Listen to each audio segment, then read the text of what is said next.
There comes a time in life where you gotta make a decision. You can write your own story or let someone else tell it for you. This is the show for that time. This is Bearded Wisdom. I love to work. I love to create. I go to bed at night with that, I go to bed with and wake up with this mistress called worry. We'll go with worry, anxiety, and she's a bitch. Well, she's not real. She just tries to convince you I that what could go wrong is real. Well, it's those internal family members that I've got going on, that, and I'm actually working on that right now a lot. I'm actually, that's where I've been spending the past week, is really diving into what the voices are saying and reassigning them, listening to them, loving on them, and then reassigning them Is towards the goal. is that working? Because it hasn't worked for me. Oh, it is. It's like, as I recognize where these things are coming from, and it takes. I mean, dude, it takes some time. I mean, that's where I do journal, and I dive That in, and I'm naming these, frustrated Freddie and anxious Anna, and like I'm giving them names. So I'd be like, shut the hell up, anxious Anna. No, I don't say that. I love on them, and I'm like, I get it. I understand your worry, but let's move towards this and use this gift in this way. So Gotcha. There's a did I ever explain to you the difference for us in the Warrior's Way between coping and combat? nope, you have not. All right. This is kind of quick. And it's actually probably a cool thing to just know how I operate. Obviously, with my entire system that I work through, I understand deeply the grieving and mourning cycle. When something is wrong and we're going through loss, and that's denial, bargaining, anger, depression, working towards acceptance. I didn't even make that up. That's just how the grieving Oh cycle yeah, works. yeah. And so understanding that stuff mixed in with the enemy within, and this is where my stuff starts getting a little more clever, which is fear, doubt, excuses, and distractions. And then how those feelings that are collaborated in there turn into this crazy cocktail that leads to your belief system, right? When it comes to coping, coping is necessary when we don't have control. If I can't control a situation, I have to figure out how I'm going to deal with it. So if you were in prison, for example, you can't just, be not in prison. You're in prison. I can't control that. So I have to learn how to deal or cope with the situation that I'm in. I can't change it. It's an uncontrollable. We develop these systems to deal with it based on our grieving cycle when we were young and didn't have control. Now, what are the systems? The Warrior's Way definitions for each one will be this. Denial is, I don't want to deal with this situation. That is retreat. Retreat means run and hide. I don't want to deal with this. I don't want to deal with this. I don't want to deal with this. I'm in denial. I don't want to deal. Next would be bargaining. This would be the Warrior's Way, is negotiation. I'm going to negotiate in some way or shape or form, which may be over explaining, or it could be compromising myself Hold on for a second. some. I'm gonna go back. Say that. I know I could go listen to this again, but what was it? I got denial equals retreat, and then what was the other one? Sorry. Bargaining is negotiation. Okay. This means over explaining, or how much of myself do I have to compromise for us to have peace? Then we get into anger. Anger is attack. I do not have to defend myself against something that is dead. It also means I'm all alone, though. Yeah. Yeah. Next is depression, and depression is I surrender. There's no more fight. I give up. This would be fall apart and cry. I got nothing left. This would just be crying. Now, if you think about run and hide in the closet, or if you think about, I'm going to over-explain and talk over you so you don't do this, or what do I have to do for you to be okay with me? How can I be good enough? Or if you think about, fuck you, motherfucker, you think temper tantrums and going and volcanoing, or if you think about just fall apart and cry and can't deal. These are systems when we were children that we developed to deal with situations we can't control. Yeah. Now, as we get older, well, we don't try and reinvent the system. When we lose control of whatever it is, this is our default system. How do I handle it? Do I blow up at somebody? Do I run away and pretend it's not there? Do I try and compromise the whole situation? Do I just fucking fall apart and cry? We don't evolve our coping mechanisms into something more advanced. We're still using a system that we developed when we were little kids. So I've got my 8-year-old system that I use. Yeah. Yeah, you're literally talking like this is like family system language. Correct. Now, the difference is between this coping system and combat is being able to have the weapons to be able to not just cope with and deal with and use these systems, but defeat so you don't have to. And this is the difference between anxiety, which anxiety, we just built the program out to like, I'll show you step by step. It's only as tough as you believe it is. It's not that tough. It's just fear amplified, which means you most likely, whether you attribute it to, the powers for ADHD or whatever, you most likely have an advanced imagination or creativity system. Being a visionary, it makes perfect sense that you do. This means in anxiety, you're taking the fear of what could go wrong in the future and creating an entire scenario. You can imagine an entire outlook that could happen and also have the emotions attached to that possibility at the same time. Anxiety is just 50 of those open with no resolution. And so you are actually using an amazing ability, but your ability is controlling you, not you control your ability. And so without training, it's not coping. If you cope, you never train. You just learn to deal with. But training, if you train this ability, and this, I'm going to give you the advanced jump here. If you train this ability, it becomes clairvoyance because you can live through these possible futures while learning the lesson and then delete that information except for what you needed to learn. You can look in and go, how would I handle this? What would I need to be prepared for? How would I do that? Cool. Well, if that happens, I would do this. So lesson learned. Close that out. Next one. If this goes wrong and this goes crazy, they say this, they say that. What would I do in this situation? I'd probably most likely do this, but it doesn't seem likely. So if it does, I'd be ready. Close it out. And you start looking in, I'm now living multiple futures, learning all these possible lessons, and most of them never happen. You just gained like 20 years of wisdom sitting there in 5 minutes of trying to sort your shit out. That's clairvoyance. So your ability is now under your control instead of you going, I don't know what it's going to be, and sweating through the whole entire night and freaking out and having one of these coping mechanisms kick in to where I'm either blowing up at somebody, I'm over explaining or picking fights with people, I'm retreating and not talking about it, or I'm completely falling apart on my own stuff and just throwing my hands up. Yeah. Yeah. And this is so much like our know yourself to lead yourself concept, which is, and what we do is we teach people to do a tendency tracker, and that is to know your tendencies in any given situation. They don't. How much success have you done with that without guidance? Because like I do trainings like yesterday, last night I did my women's training with this, with what are your values? Right. Nobody ever gets their values right the first time. No one.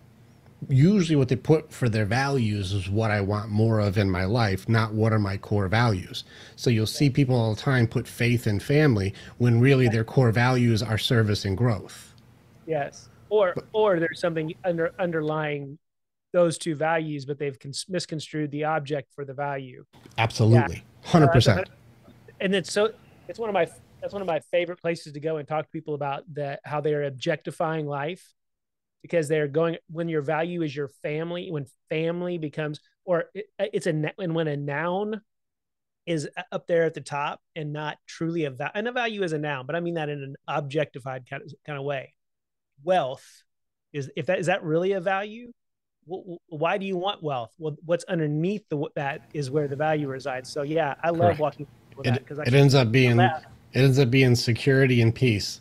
Yes, and you can imagine being a part of a Front Row Dads group. We did a value assessment not too long ago with everyone, and using the one, I don't know if you can see it, but there's those little value cards over there, the one thing value cards, and it was hilarious to listen to people. Of course, we're at a Front Row Dads event. Family is a value, and I'm like, you guys are so full of bullshit. Absolutely. I'm like, if that was the case, you wouldn't need to be here. Yep. Yeah, and this is like, who are you trying to impress here, bro? I know. Here's the fun sheet that we use, and it needs to be updated because the more I use this, the more I can probably fix this up a little bit. So this is our value sheet that we give people, and I say take 10 of them, narrow it down to 5, then narrow it to 2. I remove certain ones, and I'm actually considering this one right here being gone too. trust, freedom, and love, take them off the list. The reason why is without freedom, you can't do any of them anyways. So that's a given. If you don't have that, you can't do half of your values. Trust, you don't have a single dynamic without this. So without trust, we can't do anything. So it's a gimme. You can't do anything without that. And then please tell me what love is, because everyone in here has a different answer. So, Yeah. I mean, we can't even use that one. But I've had one guy give me like 3 pages of what his version of integrity is. And then respect. I have had guys who have read thousands of books. Him and I would have a debate, and you and I have talked about respect. We talked for 2 hours on respect. Like, Yeah. what is it? Everyone's got this different subjective answer. And this goes for so many words. So when we get into this, and I'm like, pick your top 10. Usually their top 2 very rarely makes the top 5 of the list. Yeah. Because people will choose what they want, especially if they're in crisis. They're going to pick, I want more compassion. I want understanding. I want empathy. I want more accountability from my partner. And you're like, hold on a second. Yeah. Hold Yeah. on a second. You're telling me you really want to do a regular audit of that? I mean, accountability is accounting. I would do the same. Yesterday I did the thing. I was like, listen, anything that you wish your partner would do, cross it off. And they're like, I'm like, it's your whole list, isn't it? They're like, yeah, I think it is. Yes, 100%. Yeah. So whenever I have people go, tell me what your values is, it's almost never that they get it right the first time. This is a skill that nobody's ever been taught. And so we're supposed to just know. And that's why, if you get into Alan Watts' aspect of how words are how we kind of control the world, and like we define it by the language that we create, yet we realize how much of our language is so subjective that no wonder we're having miscommunication. Yeah. I love, what is it? Words are the ultimate circular argument because they require other words to define the word. What's a dictionary? That's exactly what that is. It's literally just not we don't have the capacity to actually believe what we say we believe, because it's based upon what you said, which then requires me to understand all the words that you created to make that mean what it means. And since your words mean something different than my words, Totally. And that's the hardest part to teach people. And that's the shit that I'm talking about, dude, is like everything that we're talking about right here. Like I think I may have already told you this, but this couple that I'm coaching right now it's mind-boggling. They don't fucking realize that they've been objectifying each other their entire fucking life. He thinks she has to give him sex. And I'm like, what the fuck are you talking about, dude? And so we went back to his story. And you know why he thinks that way? He thinks that way because of when he was 12 years old, there was a 13-year-old little girl who allowed 3 other boys, he was one that could have, but didn't at that time, climb in the backseat of a car because she wanted them to have sex with her. Okay. And then she came over to his house later on and taught him all the ways of doing things at 12. Of course he's objectifying his wife. Of course he thinks that's what women do. Of course that's how and she's the same. She's embraced this other side of it. I am an object. And all of this is where we see, again, how words, this is where respect, that's why the word doesn't mean much to me. Because when people claim respect, what they want is this idea of you owe me because you're the object of my life. And when you do what I want, I'm okay. But when you don't, I'm not okay. And that's not real respect. Right. No, when people use these words as, it's kind of like the Bible. If you don't do what I say, you'll go to hell. Like, I'm going to use God for my personal gain. It's the same concept as people use these words, respect or abuse or all these. I've seen women especially are throwing abuse around when it's not abuse, to make somebody stop doing anything they don't want to do. He didn't do the dishes. He's abusive. Like, I'm like, hold on a second. What are you trying to get here? So in that scenario, it's like, this is where I kind of go into also, like, she owes me sex and I don't owe him nothing. I'm not an object. I kind of still go back to promises on this one. Well, you guys got married and you promised that you're the only person I'm going to have sex with ever. Like, it's just you and me. It's just you and me now forever. I promise you me, you promise me you. I promise, and then go like, nah, I changed my mind. Like, Yeah. well, isn't that like a vow that we're breaking here? That like we don't cheat on each other because we are the only people that we have committed intimacy to. And then somebody just said, I'm not doing that anymore. When does that count? What about honor? What about being able to be like for better or for worse? And if somebody's like, well, I promised my body only to you and you promised yours only to me, and then now one of us is kind of just bitching or ditching out on that promise. We're just stopping that promise, but no explanation except for I shouldn't have to do that. And you're like, well, who's really violating right now? Is it because he had a 12-year-old experience, or because she feels objectified, or we're breaking a vow? Yeah. And well, I could go on there in their case. In their case, it's totally different. They're also partners in business. And so the way he treats her at work is the same. You're not doing what you said you were going to do. And yet there's things that pop up in life. And so he's upset, and his fears around their situation are creating this pain around. And so when he's fearful, he's going to her to fix it. And so I totally agree with you. But even when those are tendencies, or when that's the case, and somebody is saying, I'm not willing to do that anymore, there's a whole lot more shit under there that typically it is true that the man or the woman, whoever is withholding, needs to be willing to come forward with, to say, this is why. And the struggle that I fear in our world, especially now that I have, I have coached a few people around this, they don't realize they're doing this to themselves and to others. They don't realize that they're seeing people as objects. And it's not that they're withholding sex. What they're doing is they're trying to say, I'm done being the reason why you were satisfied. And they don't even know how to say that. They don't know how to say, our relationship is not dependent upon whether or not I please you. Yeah, but it's a boundary without explanation, though. That's just saying I'm not going to do this, but it's not because it's going to fulfill a need. It's because I know something's wrong, but I don't know what it is, so I'm just not going to do anything. And I have no request. I have no agreements. Yeah. I have no things that would make it so we can bridge the gap. I just said stop. Yeah. In which case, I still kind of simplify it all the way back down to like, I'm with you. You're doing a thing. You don't know why you're doing a thing, but does it violate grand promises? And I really still go back to that. And this is why, like, I do see a lot of people who are breaking just the basic vows. I promise to honor, respect, and treat you with dignity, and love you for better and for worse, and be there for no matter what it is, and we'll always work it out. And I promise my body only to you. Like, I won't cheat on you. I won't be with other people. Like, there's a lot of commitments that are made in marriage. It's not more like, all right, we shall now have a joint bank account for the bills. That's right. That's not the vow. The vow is all of these abstract ideas that we commit to each other. And this is why I really do get kind of frustrated when people go like, well, they cheated on me, so they're bad. They broke their vows. I'm like, well, what about all the other ones you broke? Well, that's not cheating, so it's okay. Yes. Yeah, I totally agree. Yeah, and I think that is the part. I think that's the part of this whole like respect conversation, that if you are going out first and foremost and breaking all those vows, then you're not doing the honorable, respectful thing for yourself.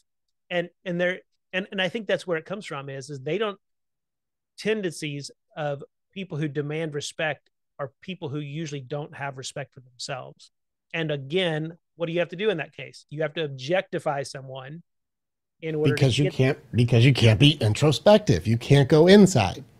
And that's not even respect, right? That's not even what respect is. That's called codependency. That's called entanglement. That's called oh my goodness, there's so many words for that. And and enmeshment, or whatever you want. And it leads to entitlement, and it leads to justification. Right. It leads to all of these things that are going wrong these days, where people who have power but do not understand how to be what they want. They break the golden rule. They break them all the time with full justification, which leads me into two categories.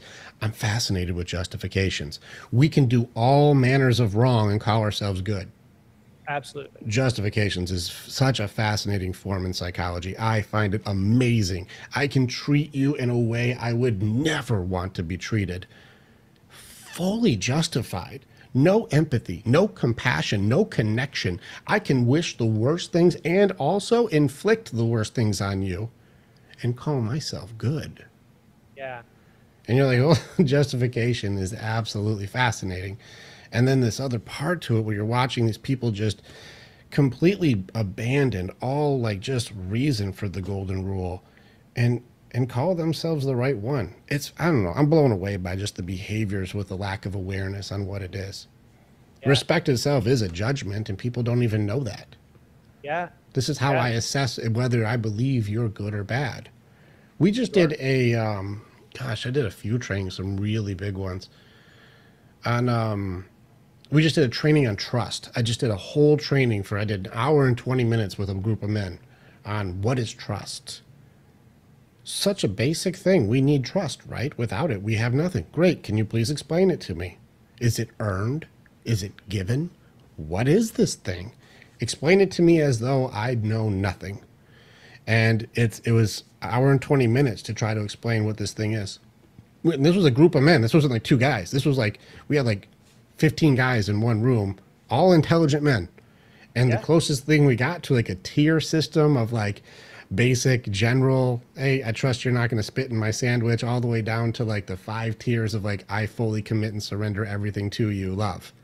Like, what are the levels and where do I start letting somebody in and let them out? And where's my guard up and where is it let down? And what's a brother and then what's a lover? Like, there's levels to this thing. And yet somehow we just go, trust. Oh, you broke trust. How do you fix it? I don't even know what it is, but you need to earn it back. Earn what back? Earn how many of what? Is it 20? 20 what? Yeah. How many? I'll earn them. How do I do it? I want to earn them. What's our measurement, though, so I can get them? I want to get the first one out the way. Yes. Well, it's all made up. I make up the system. I make it up. And it's funny how we put those things in such isolation too, right? Like it's really not trust that we are talking about. Trust demands many other facets. It requires me to be willing to give it, not like look at the person and say, so what are the agreements for that trust, right? Like you're talking about, what are those agreements? And so the agreements have, what is an agreement? And then all of a sudden you're like, well, it means blank, blank, blank. Does it mean that they're perfect? Well, is that what we talk about when we're talking about trust? Is perfection, meaning you're never going to make a mistake with me. Well, now I have to talk about forgiveness. Trust also requires forgiveness, meaning I have to, if I'm going to trust you, I have to be willing to forgive you a lot. 70 times 77 or 7 times 77, right? Whatever that infinite number means. And so I think that's the part of this, and here's what's so frustrating. I can sit here and talk with you about this shit all day long, and I just don't know. I haven't figured out how to get people to line up for it. You have seemed to, and I don't get me wrong. I understand branding. I do. But I cannot imagine that it's as simple as you put warrior in front of something and men go, shit, I'm in. Like that. I think the thing that I'm really most intrigued by is, why is it that I'm having such a hard time? I don't really know. Because I haven't had this hard time with everything else. I mean, I had an initial maybe couple of months when we started the church, trying to figure out the right vision statement and all that stuff, and playing the game of what it looks like to do good church marketing, which I finally threw out the window and said, fuck this. We're just going to love our neighbors, love your neighbors, love God, love each other as Jesus loved and died for us. Blah, done. So I don't really have an understanding of why this has been so much more. The only other thing I can think of is, and it's not an excuse, there is this thing called second half of life, and we do slow down. I'm not nearly as sharp technologically in terms of my ability to navigate certain tools. And so I get frustrated. And so there's some of those kinds of things that I'm still smarter than most people that are younger than I am with tools, but I'm always trying to push it. But that's not it. I don't know really what it is I think you're on the right path. Because I had a pretty big breakthrough within the last, probably this year was probably the heaviest breakthrough on it, especially for I teach awareness, Do you see it? It's internal, it's external, there's something there. But a lot of times we look at things to be a different way than they are and wonder why it's not doing what I want. Here's what I mean by that. By the This way, is I'm not. sending you an email that is what I just did Mhm. because I want you to read it as we're having this after we have this conversation, because I think you might be like, oh, so you are looking at doing. When you said awareness, I'm like, oh yeah, that's part of it. Yeah, oh yeah, that. No, I'm No, gonna send it to you. for sure. Well, this was my punch in the face pretty hard this year. Like, I wasn't always a man of faith, and it was really surprising to me that like faith was my missing piece that really like solidified my purpose. I never saw it coming. I was psychology, philosophy, physical aspects, and for it to be the answer was, a form of higher power. I never saw it coming, but it ended up absolutely solidifying my entire system. Couldn't believe it. It was bananas to me. So like that part was crazy. So now I'm getting into like we need to pray and we're praying for things. I found out that prayer doesn't work the way we want. It works the way we need. And I'm sure you already know this. This is probably something I'm not teaching you, but this will be a clip for other people.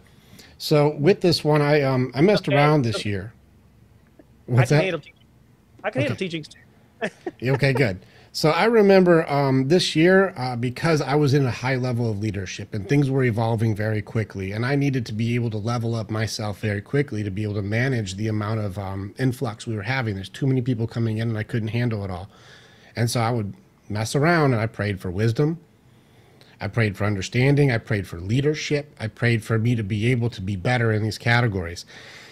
I found out that whatever you pray for, you get in the way that gets you the thing you need. So with wisdom, for example, do you learn faster when you just win, or do you learn faster when you get your ass kicked and lose?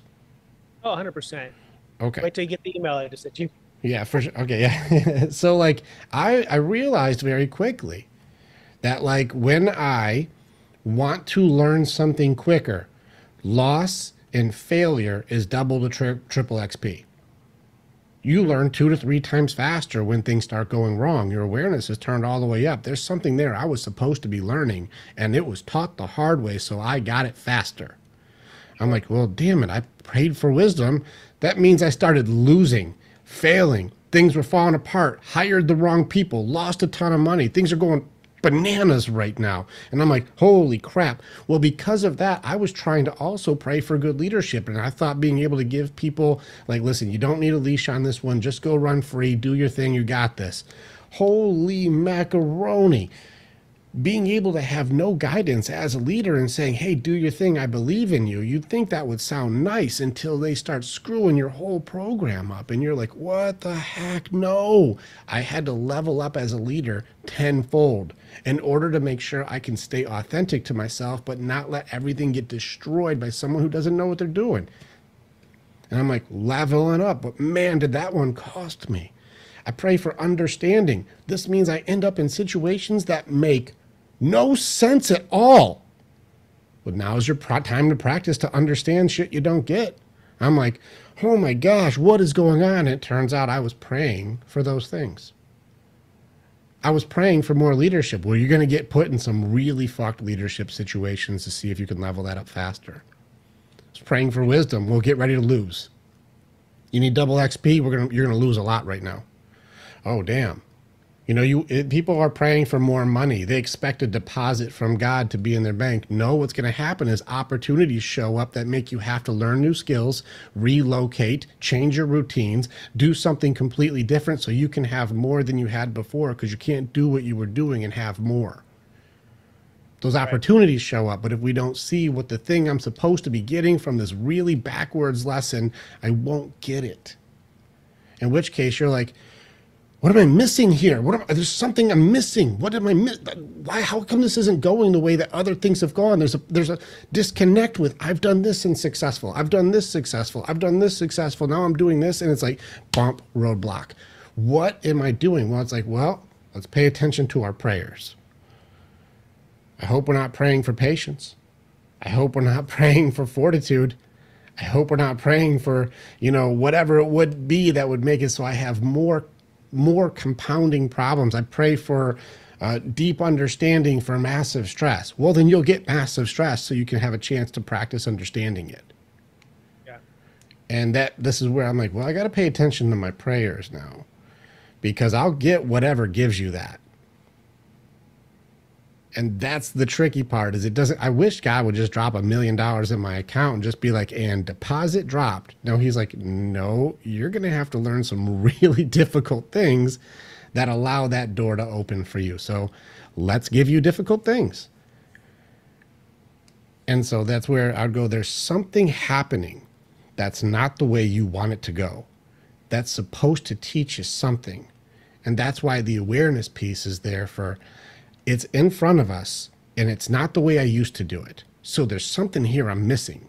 There's a piece here it's hitting me in the face, but I'm like flinching at it and like, oh, stop it, stop it. I'm not seeing what it is. And I don't know your answer yet, but I would go into, what am I praying for? Because I might be getting it and missing it.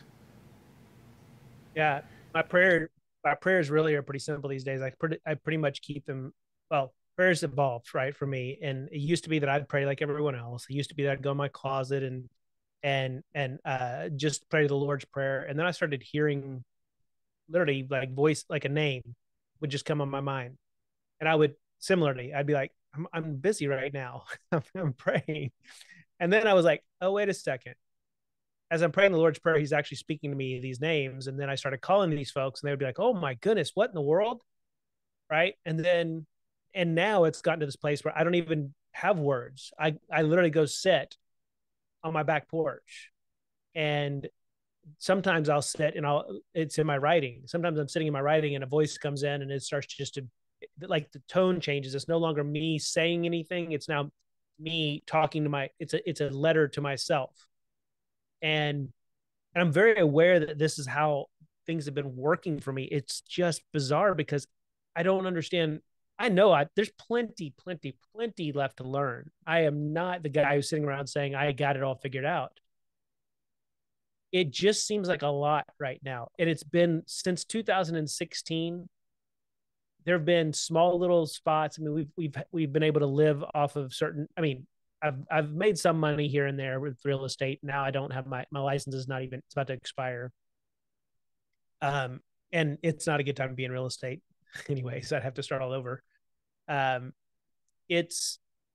look at my life and I go, okay, how long? Let me back up. Why is it that I seem to be, and this is victim language, I'm aware of it.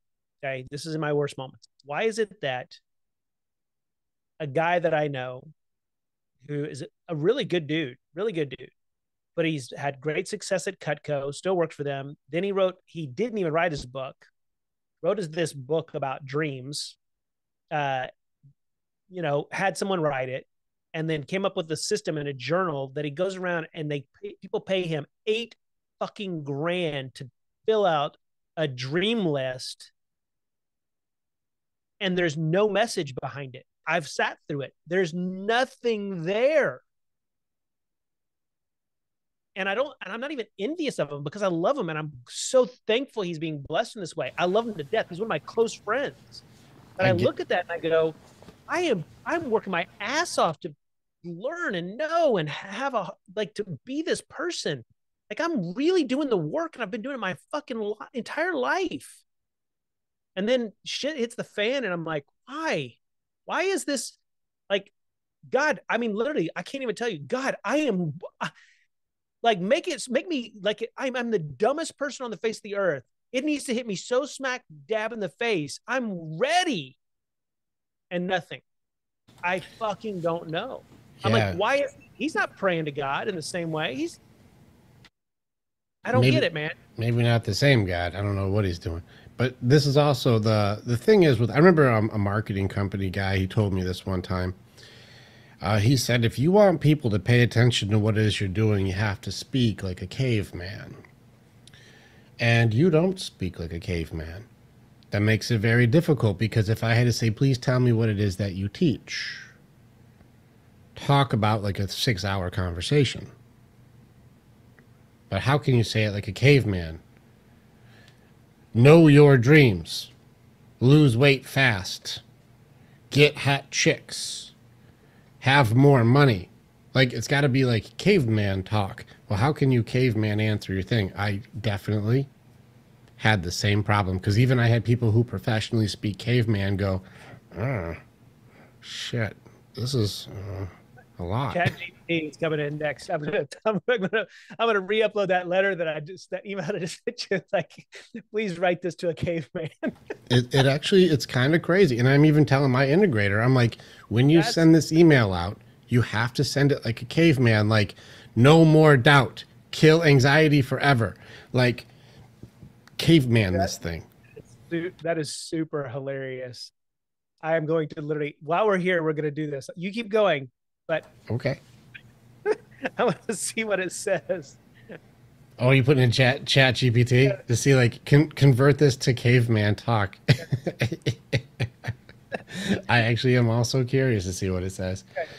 Hello, friend. Right. Hello, friend. You feel bad or not enough. Me too. Sometimes bad things happen, make us feel weak, but we learn from them, become strong and true. Long ago, I had many problems. Business not good. Wife sick. Family sad. Lost friends. Felt heavy like big rock on chest. But I faced pain. Learned. I'm gonna fucking use this. You should send it, dude. I am so sending this. Send it. Often ask me what I do, and I haven't really. I've been told I'm too esoteric, so I've asked ChatGPT to write this for a caveman. Perhaps this will be you'll find a way to meet us in the middle. Yeah, and like even still, like, let's be real. Half the people are gonna have to be like, yeah, Google, what does esoteric mean? I know. It means super niche, knows, like, small category of. All right, most people won't get it. Got it. So here's what it says. Come join Leader Lab for 12 moons. Send it, bro. It's too funny. Send it. It's awesome. I'm gonna do both. I'm gonna put here's this, and oh, by the way, stay tuned at the bottom. I've written it for cavemen, cave people, cave women and men. Dude, send it. It's awesome. That is too funny. That is so funny. They'll at least want to scroll down to read. Probably not. Probably not. I'd probably send it separate too. Oh, that is so funny. I probably will do that. Yeah. And for those of you who are cavemen and women, here it is in caveman speak. Send it. Oh, it's so funny. Because at least it's funny, you know, people pay attention. And I may even just do it myself too with my stuff. Sometimes, like, I really do try to go, like, how do I take an advanced topic? Like, we just made a low ticket offer, and it's fucking way underpriced, because it really does cover how to defeat doubt forever, how to beat anxiety, how to prevent depression, how to overcome fears, how to beat back the bargaining systems that we're operating under, how to try and tackle the dark side of denial, which is probably one of the nastiest curses there are. And, like, how do you even pay attention to this deep, dark stuff with a step by step by step play to defeat them, not cope, not deal with your feelings, not talk to your inner child? How do you fucking kill it? And kill it every time it comes up. You can see it from a mile away now. How do you do that? Well, even just that explanation was too much. So I'm like, let's just pick 2 of them that are like, those are badass. Let's go ahead. Anxiety is 1 out of 5 people. Doubt, everyone. We kill those. You want this? Buy now. Listen, you're going to get depression, you're going to get denial and bargaining and anger. You're going to get all those in here.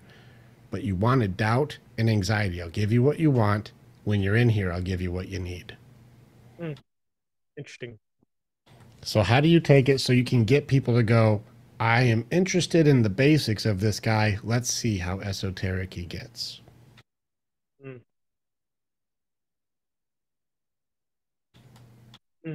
Call it where you can, and this is what I would even say for you, have your group that you can just unleash maximum level of how far you can go, and call it leadership mastermind or something. Call it leaders only.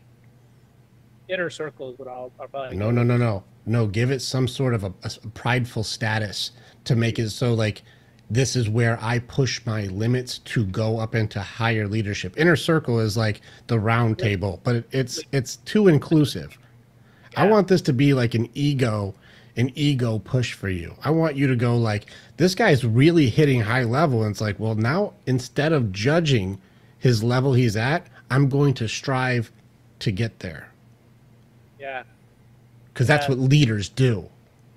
Becoming an unlimited leader.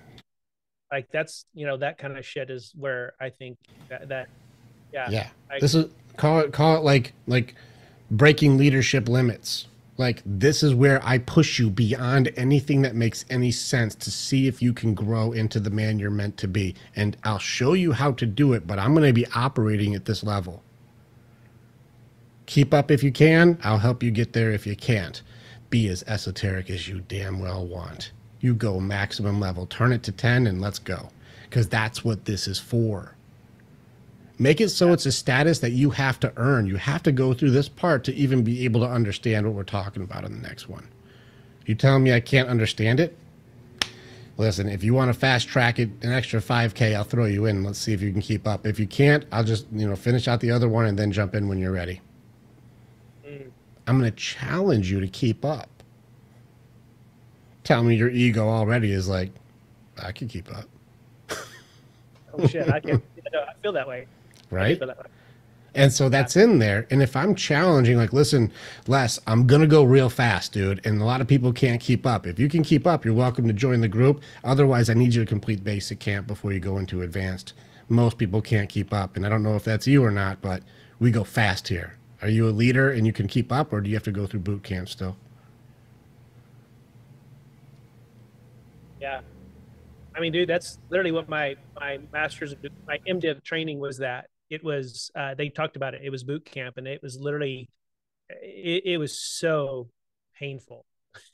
It was, and that's what people really, truly, that people who want to do this, shit, I paid a fuck ton of money to go through that, to be brutalized. I didn't get paid for that shit. And yeah, it's interesting. So this is where I say no restrictions based on somebody's judgment that you're too esoteric. How about I make a space where, like, try and keep up? Leaders will show up. Yeah. Target market will show up. People who want to see, like, how far can you really push my limit? Man, I would love a place where I could just constantly poke holes in people's shit. Why don't you make it and call it like the path to, the unlocked man or whatever it is, like something where like ascension level 10, call it something badass, some status thing that like makes it so like, if you can do this, you are in the elite. Like, and I'm gonna smash you, bro. This is not for weak people. I am gonna go so hard on you, fast and intense, to see how strong and how much you can handle, just like if we power lifted. And after you're used to the amount of emotional and mental weight I'm going to put on you to make you so, can you really hold this? You'll be so reinforced, strong, and capable, you'll be able to lead thousands. But right now with your setup, you'll be lucky to lead 10. Let's push your limits way past where you're at. Can you keep up, or is this going to be too hard for you and you just stick with your 10? Yeah. I really do like the idea of limitless leaders. And then or even breaking a leader's limits. Like, play with it to make it so like, oh, did we hit your limit? That would be part of the tag. That'd be part of the tag. Like that's the marketing piece, but something around limitless leaders, meaning, or something even bigger. Yeah, I'll chat GPT that shit too. Yeah, but give yourself the space to have no restriction. This is the way I operate right now. Remember, my stuff is pretty niche. Let's be real. I talk to guys who are like, I love that you're so plugged into the warrior dynamic. And even you and I have talked that we come from a very different angle on the same approach, or the same thing. Same problem, different angles. You're so aggressive at the way that you attack things. And for me, I go more of a finessed way to make it so that you can like smooth that out. I'm like, both are trying to get the same result, but they're for different types of people. And you give me these guys who are broken in this PTSD realm, and you'll take these people who are like, I'm trying to really build my faith or my connection or whatever it is I'm looking for, and it's going to have to be in a little bit of a smoother way. We're both still working on the same problem, but give me this type of person, you take this type of person, and we'll meet in the middle. Yeah. Well, dude, I don't think we're actually too far away, because I think, honestly, I mean, I go to the construct of Jesus saying, I do not bring peace, but a sword. His whole premise was aggressive. His whole premise was attack. His whole premise was, I'm not putting up with your bullshit. And I very much agree. Yeah. I have no problem with the aggressive side of things. I just think that and I don't think that I've told you, Bhagavad Gita is like the secondhand book for second Bible for me. And when I read it, it's like, it is that very, very much, there are things in our world that need to be eradicated because they are so unjust. And you are allowing that, like, not you, but people are allowing that to happen in our world. They're not in misalignment. It's, our scripture is full of God saying, okay, well, shit, the Babylonians are going to come destroy you because you fucked up. And it's not because I made them do it. It's because you opened the door because you didn't listen to me. You fucked up, and you're going to get fucked over. And you prayed for it. Yeah. Yeah. You prayed for it. Full circle, baby. Full circle. I love it. All right, real quick. I want to know, you mentioned the combat phase. You talk about how there's this, what did you call them?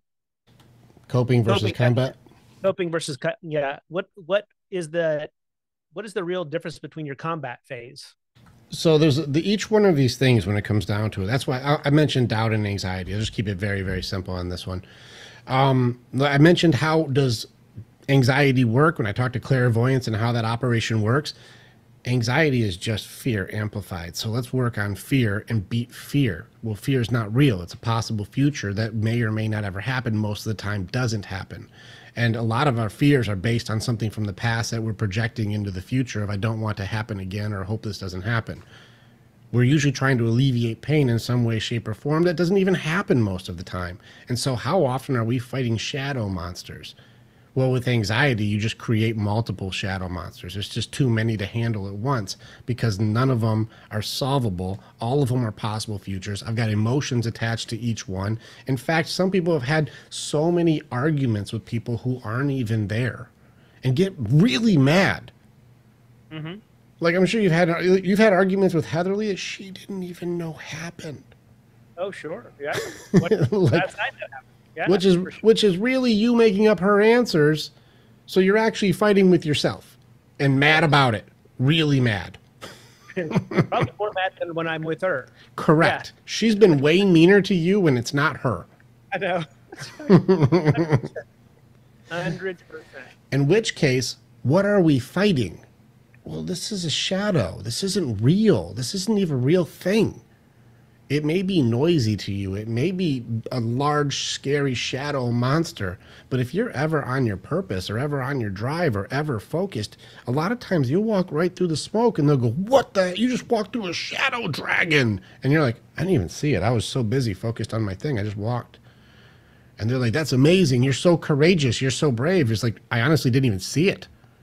I was focused on my dream or my vision or my purpose or my drive. I was focused. I walked right through them. If you recognize that these are not real, you're fighting make-believe, and having presence in the presence allows you to understand that anxiety, the cure to it is realizing, I don't know the answer yet. That's honestly what it is. Look back at any moment that was some sort of a difficult challenge, a social situation, learning a new skill, taking on a new job, some new thing that gave you anxiety. People are like, oh my God, I gotta learn how to drive a car, and there's so many things gonna go wrong. Or, oh my gosh, I have to give a speech, and I'm so embarrassed now. What if I fuck it up? And what if I look really stupid in front of everybody? And oh my gosh, if I ask her out, what if she says no? If she tells me no, I'm gonna look like an idiot. I'm gonna be so rejected, and I'll never have love. Like, we go into all these things that could happen, and you look back at any of them.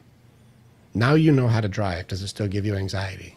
And you're like, well, no, I'm competent in that skill now. I'm good. You asked her out, and she said yes. Do you still have anxiety over that moment? You're like, well, no. I know that she says yes, so I don't have anxiety anymore about it. You know, you gave that speech and you nailed it. How do you feel? Do you still have anxiety over that particular speech? Like, well, no, I don't. I feel good now. I feel very good about that speech because I know it happens. Which means in each one of those scenarios, you have the answer now. You know what happens. And because you know what happens, you don't have anxiety. Yeah. So this means it's not a medication issue. This means it's a curiosity issue. I don't know what happens yet, and that's what makes me lose my mind. Because you have a hyperactive superpower that's untrained, not you're fucked up. You have a superpower. You have an ability that just isn't trained. You get too far into the future with variables that are too unknown, and you give yourself this mental beatdown of things that aren't really happening. And there's no presence in the present. You can't look around and go like, okay, wait, I'm worried about that, but that's not even happening. Yeah. Yeah. So what are we fighting? It's a shadow monster. It's not real.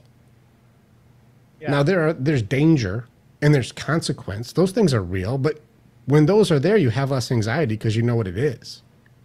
Yeah. Yeah. And it's almost always not nearly what we thought it was. So there's a relief factor involved in that for sure. So this is where the identification of what is it that I'm actually combating that's giving me all of this emotion inside of here.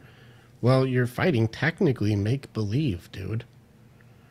I'm fighting possible futures, and this is giving me paralysis by possibilities. I'm creating too many things that may happen, which means I choose not to do any of that stuff.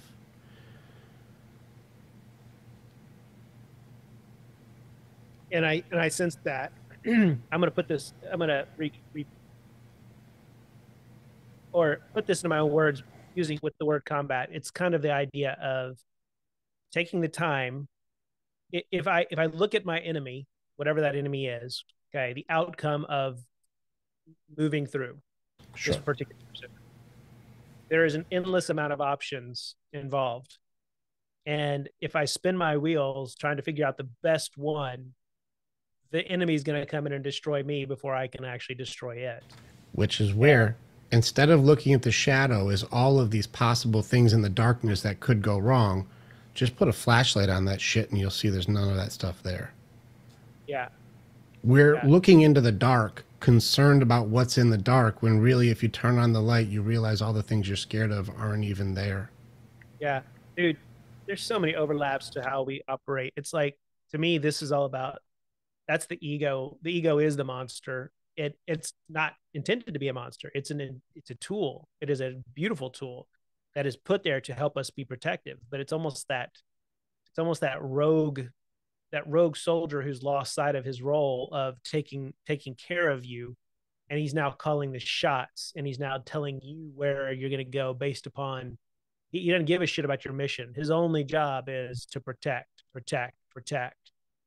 And I think that's the part of where I feel that. I feel, and I know it deep in my soul that this isn't even about whether or not I can do it. It's about failing through, it's about failing. It's about losing people along the way. It's about failing from the perspective of, I don't want to let people down. And it's a bullshit lie because it's not up to me. And I know that my ego is the one who says that. I know my spirit knows whatever I deliver is none of my responsibility. You as a human have to discern what that is. But my ego is going, yeah, but what if they don't like it? What if they want to come at you and tell you, what if they post something online about how fucked up you are?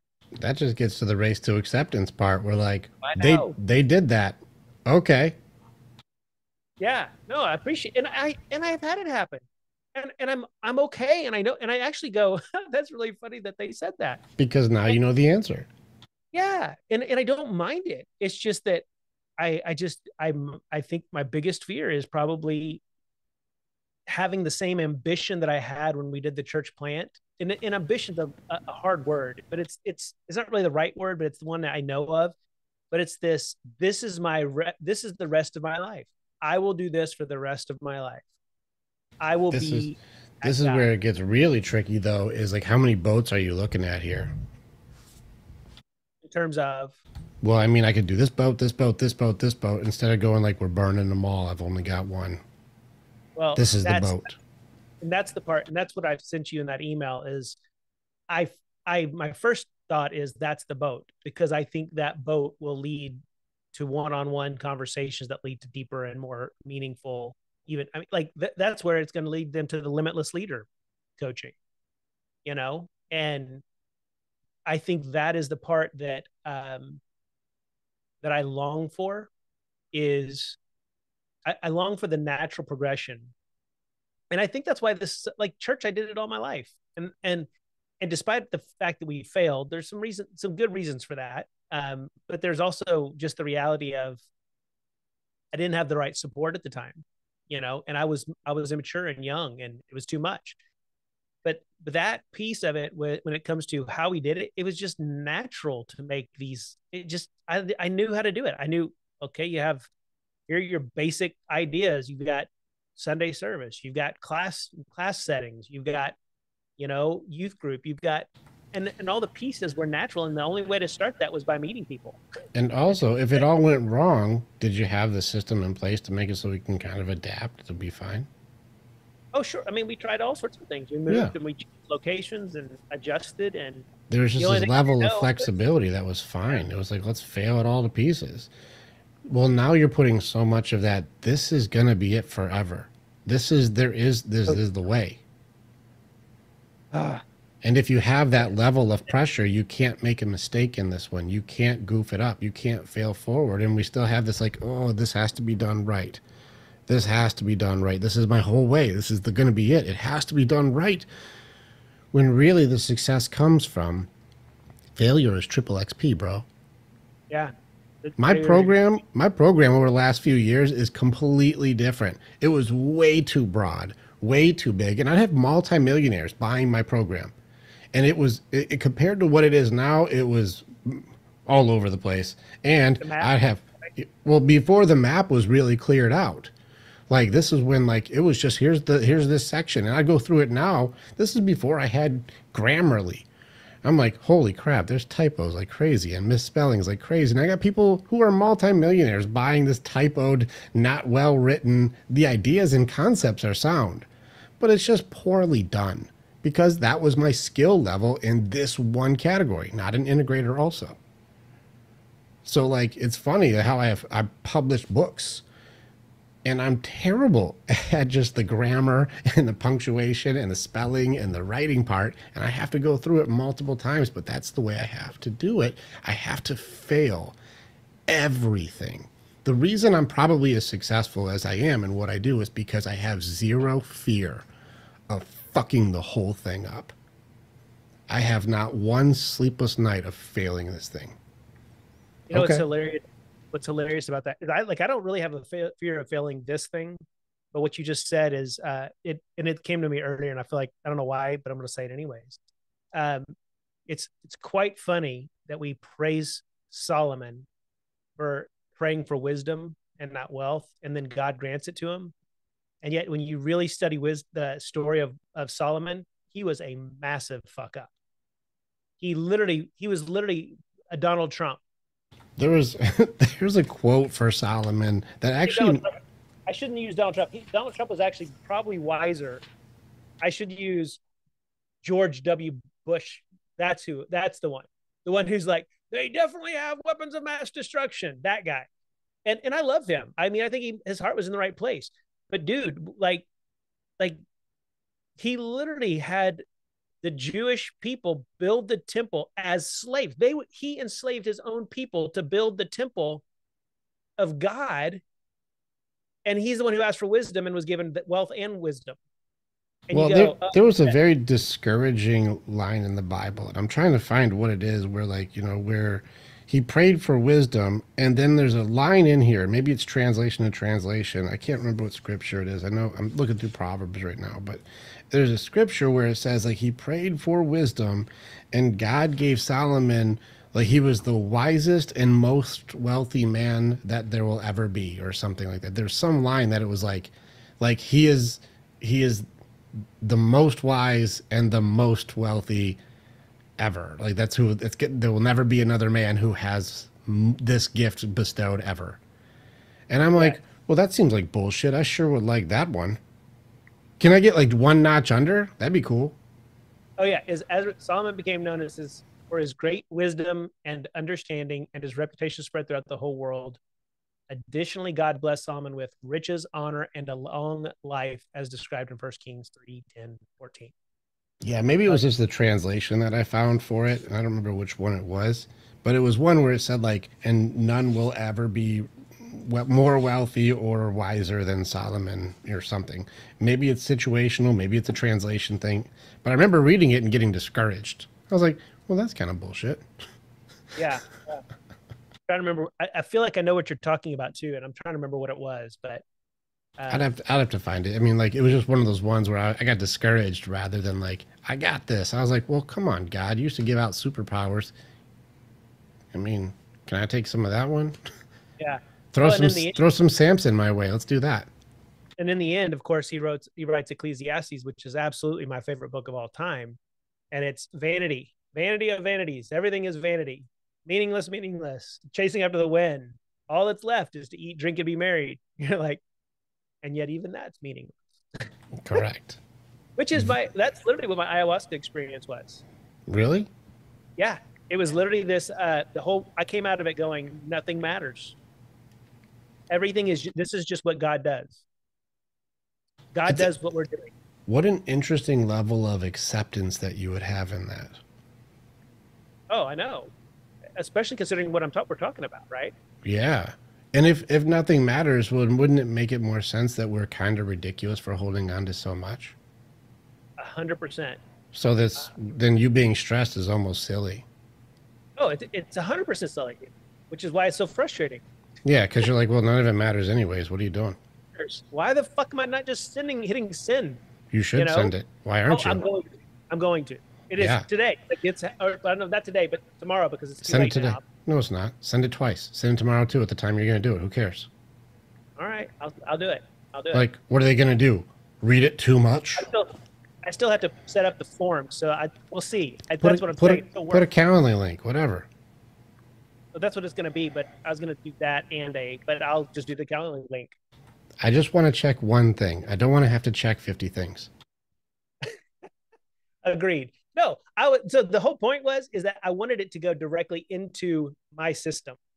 This CRM, because I don't want to miss it in my fucking email or not know why they signed up on my calendar, or it's not Calendly, but my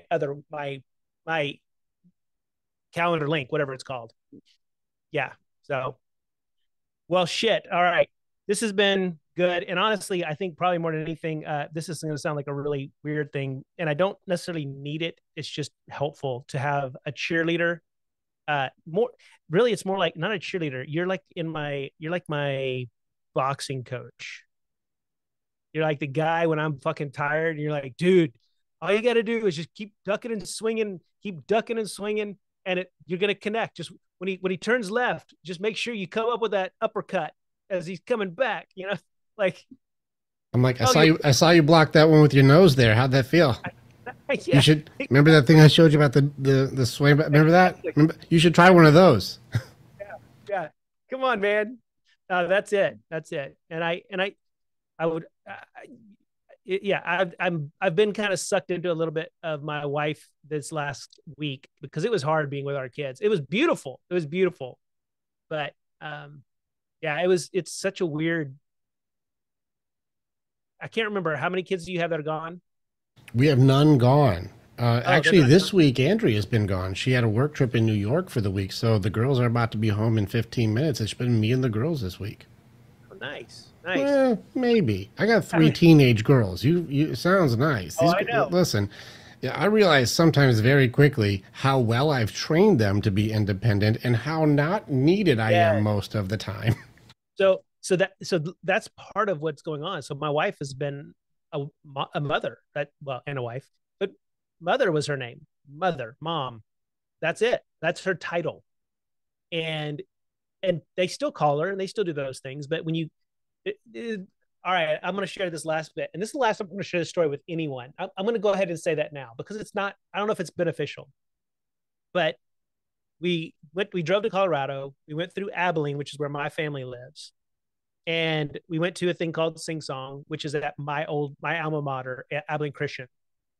And it's like sitting in a ghost town for me because I don't recognize, I don't, these aren't my people anymore. Not like they were. And then I'm watching this dumb thing that they do called Sing Song, which is hilarious. And my daughter's an amazing talent, but she didn't make the Sing Song hostess this year, which is the people who lead the whole thing. And you got to be powerful. And she is. And the people came up to, it was great because they came up to her afterwards. They said, we fucked up because this was not, you should have been up there. Like all of the people who chose said, next year, try it again because. So there's that. But I got to see them, and it was good to see my kids in that space. But I had to stay with we chose to stay with my parents for one night.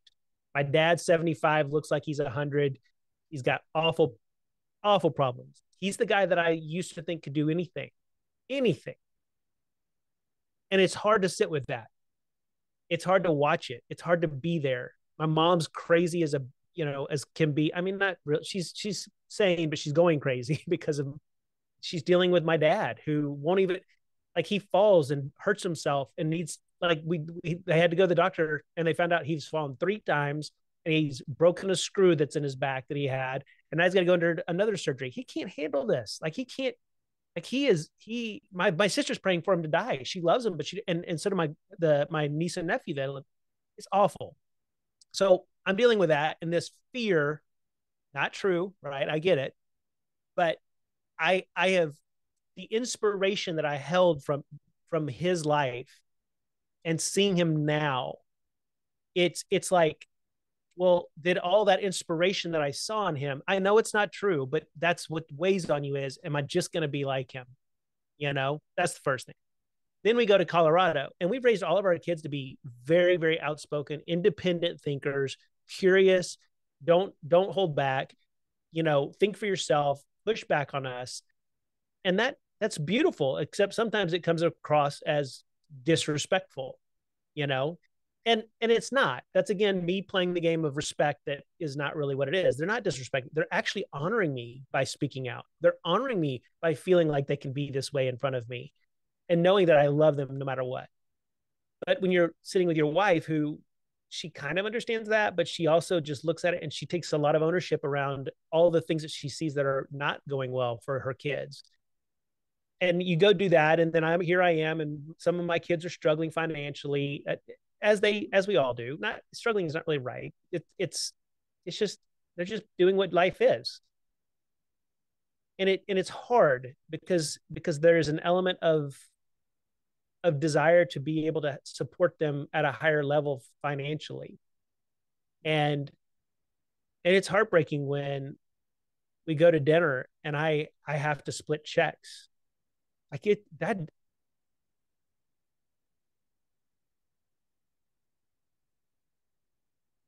I have that really one too. Hard. It's really fucking hard. Because I didn't have to do that. It was always paid for me. And then and then I'm going to also say, you said something a minute ago about money. And as I was telling the story about the church plant, I don't know why it's this way, but it is about money because that's why the church plant failed. I got fearful and I tried to manipulate things in a way that, I don't know. I was given so much by my father-in-law to which I'm grateful for. It's not a bad thing, but it definitely created in me a dysfunctional understanding of how to pull myself out of this shit, how to be able to combat this without going to him and saying I screwed up, and I never really said I screwed up, but just like, we're in trouble. Can you help? And then it even became that. It became later on, can you just tell me, can you give me some ideas about what to do? And all he had to do, because he just didn't know, was to just throw money at it. And here we are, and he's gone. And, it's just, I don't know how to overcome my limitations around this idea of and I don't know, I think I am overcoming them. I just don't know what it means to overcome it. Because I don't have a fear of money, and I sure as hell like nice things. I mean, look at my fucking setup, right? I I like good beard products. I like I mean, the stuff that doesn't matter is important to me.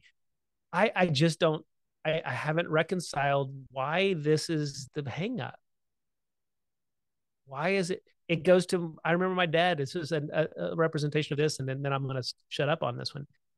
And it was when I was growing up, my mom made spaghetti all the time, and we would have Parmesan, and my dad would control my Parmesan shakes because he didn't want me to have too much Parmesan.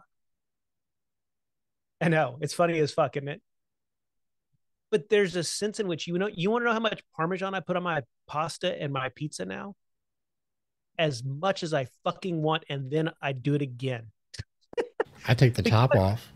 I know, pretty much. No, that's pretty much it. Like I was so thrilled when they created that little flipper that has the big hole. I'm like, oh fuck yeah! But there's something around that feeling of get it while you can, as though there's going to be a limitation down the road, and an inability that is. It is explained by ADHD. It is not the excuse of it, but that's one of the things that we do struggle with, supposedly, is the ability to put off short-term. I mean, put off the short-term for the long-term benefits. And I think that may be part of where the pain comes in, is because it's like, I do this thing and then the results don't show up. And it's not fast enough. It's so fucking slow. And then I just put it off because I'm like, well, if I do that, it's going to take forever anyway. So why do it? And it's all this bizarre idea of immediate, I don't want to say approval, but it's close. It's not immediate success, immediate feedback. Immediate feedback, I think, is what it is. Preferably positive feedback. By the way, my wife's going to kill me if I don't get off at 6. So she won't kill me, but after last night, I definitely want to go hang with her. And I get it. My girls will be here in 15 minutes, and I got a couple more calls to do too. It's okay. Also, I got a guy having a 911 call, so I'm orchestrating my coaches to make sure he's okay too. Got it. So in any case, we got a stack here. I know. So let's just look at the stack separately. First off, there's just pieces that seem to correlate. And, you got the stuff with the kids, the stuff with dad, stuff with wife, the provider aspect of it. A lot of this is routed in that identity aspect of yourself, and then like belief systems. And so a lot of this is caught up in some sort of a disconnect between, like, you've got the loss of a father, there's a health thing between dad and wife. And I'm curious if there's a correlation to this, because you're watching dad almost decompose in front of you and fall apart. And if that loss system is somehow connected to Heatherly, I'm curious if that somehow is a correlation of, like, watching dad be this way and then watching my wife be this way is almost like so much. It sucks to feel so powerless.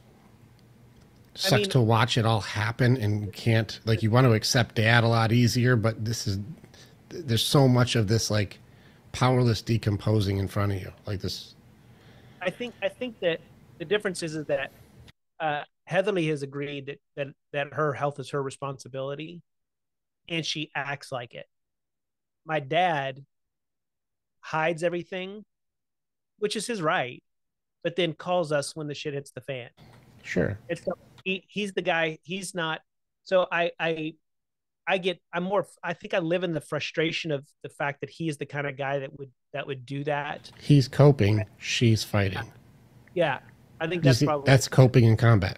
That's the difference. He's like, I go into denial. And I'm okay with both of them to die. Sure. I think I just have a lot of this. I have a lot of father image in me that I feel like I'm assuming genetics that are not genetics. Don't do that. That's not. Oh, no, I know that. Yeah. I know that. But this is where I'm saying this is one stack where I don't know if they're connected with health stack. Dad decomposing, falling apart, not okay. codependent, having problems. Heatherly also having her issue, handling it very differently, but there may be a subconscious connection to like that piece in there. Next, you've got this, I'm not the provider anymore, and my identity is around being the provider. Splitting a check is like, even when I have it even worse, I have to have Andrea take the check. Not because I want her to, because I have to have her. Oh, I hated that one. When things went down and crashed hard, and I'm like, babe, you got to take this one. Now, she's good with that stuff. Because she didn't grow up with a dad, so she doesn't have that thing where, like, I'm not supposed to pay. That's one of the reasons why we're such a good team, is we're also autonomous, the way that you guys explained it too. I'm not codependent. She's not codependent. So she's like, I got it. I don't care. Like, we don't have that issue. But boy, is that demoralizing when I'm like, baby, can you do it? It would even be to the point sometimes where she would give me her card so I could pay. Yeah. Man, like there's a thing there. And that goes to a little bit of even when I met my wife. Like, her family was wealthy, mine was not. I didn't have a car when I got to college, but when I met my wife, I gained a car, and it was like I drove it, she didn't. And it was kind of, she would go take me shopping and buy me all sorts of clothes that I never would have even thought that I would have. You know, I went from a few shirts to 20. And, and so there's been that. And she has come a long way in that. But that's where we started. It was there's a little bit of that in there.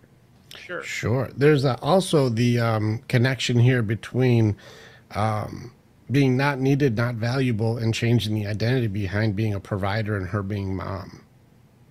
And that stack is a different piece of the stack. So we've got this health thing. We've got this identity thing between being like the provider and what you believe you're meant to be versus being able to really hold up. And that one hit hard. That hit hard. Like that identity piece in there is deep. And so it makes perfect sense that one, like that stack, we got to go in and fight. This isn't cope, because you have to fight whatever that is. There's something in there that the belief system needs to be rewired to feel authentic regardless. Yeah. And there's an ideology you have inside of yourself to go, this is how I am. And when I'm not what? And whatever that breakdown is, there's something in there that's going to unearth itself that needs to be destroyed, not friends with. Because that old system isn't necessary anymore. You're not in that system anymore. But there's still a lot of identity wrapped up into it.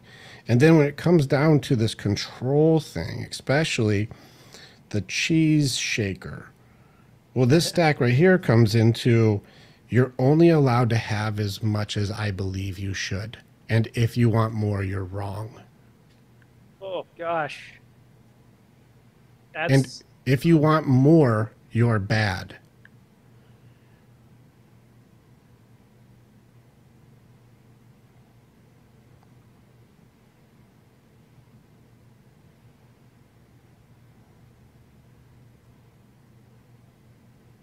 That's a big one right there. That one hit hard.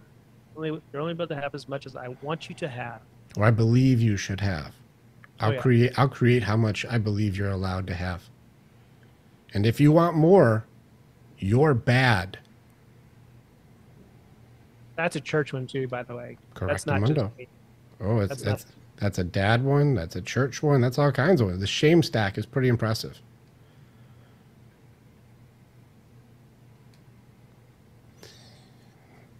Those are just the 3 parts I saw in that story. We can go a lot deeper with it, of course, but those are just the ones that I saw that were pretty obvious connections and just areas to dig into a little bit to simplify or clean those up. I would map train with you is what I would do, because I see the areas. I'd go on the map and see what the questions are you need to answer.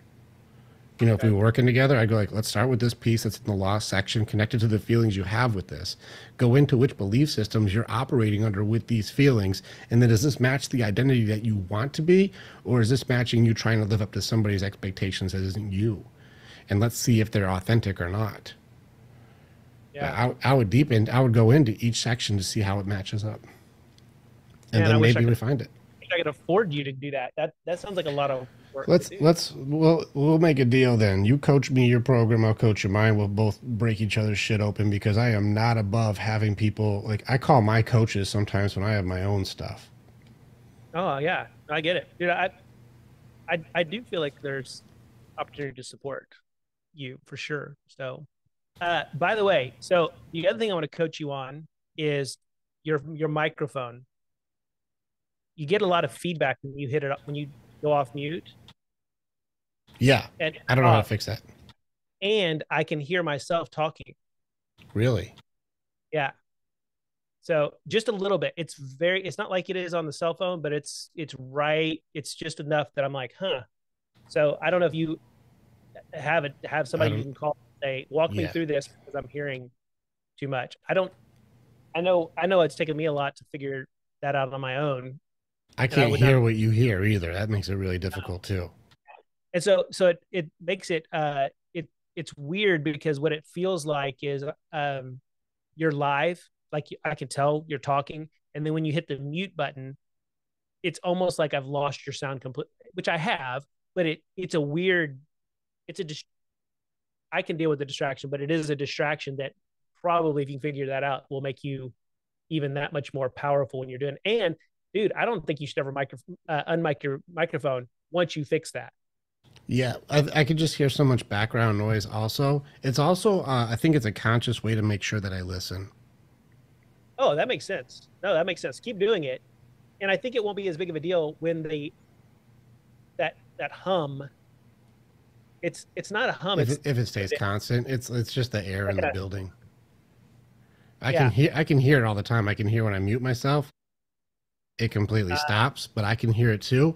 I got a call in a second here, but I also interrupt a lot. And so I consciously mute myself to not interrupt. That's good. No, dude, I don't have no problem with you muting yourself. It's just that I can tell when it's not fine-tuned. It's not fine-tuned at all, for sure. Yeah. It definitely needs to be. No, it's all good. All good. And I'd love for you to tell me if you hear that stuff too, but go. Your stuff is always top notch. My stuff is bananas, bro. No, you're still really good. You still got a badass background. You're just more of a mess than I am. You just don't see the mess over there. Oh yeah. I'm happy. This is my authenticity. All right, brother. I'm going to end it right there. I hope that there's some value for people. I'll probably cut this thing in the middle off of our first thing, and we'll post this up. If you want, just put your podcast link at the beginning of wherever you cut where we started talking about like real stuff, and then let's post it, man. Okay. All right. Cool. All right, brother. Let's talk this week. I'll catch you later. Okay. See ya. Bye. See ya.